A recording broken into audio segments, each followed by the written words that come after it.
Imagine this. You wake up tomorrow and get a 5% raise.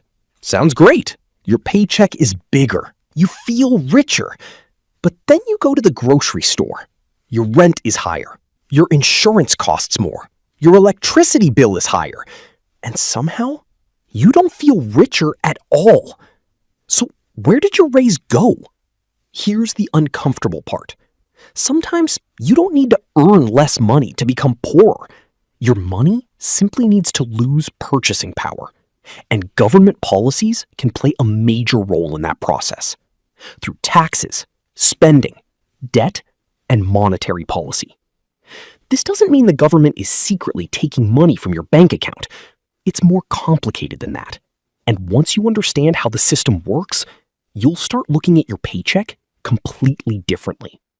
Governments have legitimate reasons to spend money. They fund roads, schools, healthcare programs, defense, Social Security, and countless other public services. The problem is that all of this has to be paid for somehow. And when government spending grows faster than revenue, governments have several options. They can raise taxes, borrow more money, or rely on monetary policy that can contribute to inflation. And eventually, ordinary people feel the consequences. Let's say you make $60,000 a year. 10 years later, you're making $80,000. At first glance, you've become richer. But there's a problem. What matters isn't just how many dollars you earn. It's what those dollars can buy. Imagine your salary increases by 30%, while the cost of housing, food, transportation, and other necessities rises significantly too. Your paycheck went up, but your purchasing power may not have increased by nearly as much. This is why looking only at your salary can be misleading. A bigger number on your paycheck doesn't automatically mean a better financial life. Income is measured in dollars. Wealth is measured in what those dollars can actually do. Now let's talk about the word everyone hears: inflation. Inflation means prices across the economy are rising over time. And when prices rise, each dollar generally buys less. Imagine you could buy a basket of groceries for $100. A few years later, that same basket costs $120. You still have $100, but that $100 doesn't have the same purchasing power anymore. That's why inflation can feel like an invisible tax. You don't receive a bill saying, "You owe $20 because your money lost purchasing power." Instead, you notice it at the gas station, at the grocery store, when renewing your rent, when paying insurance, and when looking at your monthly bills. And this is where government policy becomes important. Government spending, deficits, and monetary policy can all influence economic conditions and inflation. But inflation isn't caused by one single thing. Supply shortages, energy prices, demand, productivity, global events, and monetary conditions can all matter. The important point is this: inflation can quietly reduce the purchasing power of your money. Now let's talk about something much bigger: government debt. Imagine you earn $100,000, but you spend $120,000. You have a $20,000 gap. A government can face a similar situation. When spending exceeds revenue, the government can borrow to cover the difference. And borrowing can be useful. It can help fund infrastructure, emergencies, investments, and other priorities.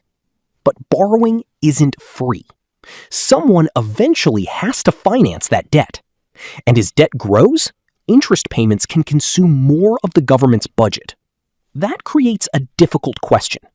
What happens when the cost of servicing yesterday's debt becomes a major expense today? The answer isn't simple. Governments can adjust spending, change taxes, borrow more, or change policy. But ordinary Americans can still feel the consequences through taxes, public services, interest rates, and broader economic conditions. When most people hear the word tax, they think of income tax. But that's only one piece of the picture. There are payroll taxes, sales taxes, property taxes, capital gains taxes, and taxes built into the prices of certain goods and services. Then there's another cost people often forget: inflation.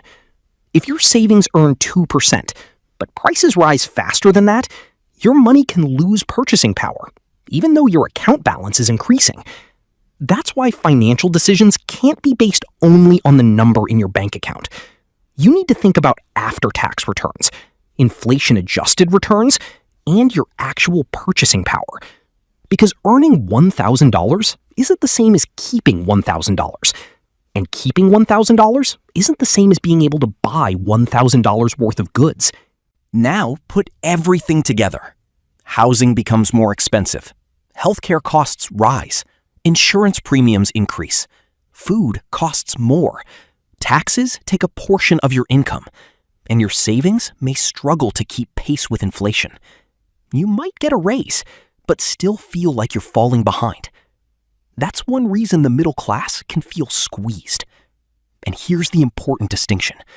This isn't necessarily because the government is intentionally trying to make people poorer.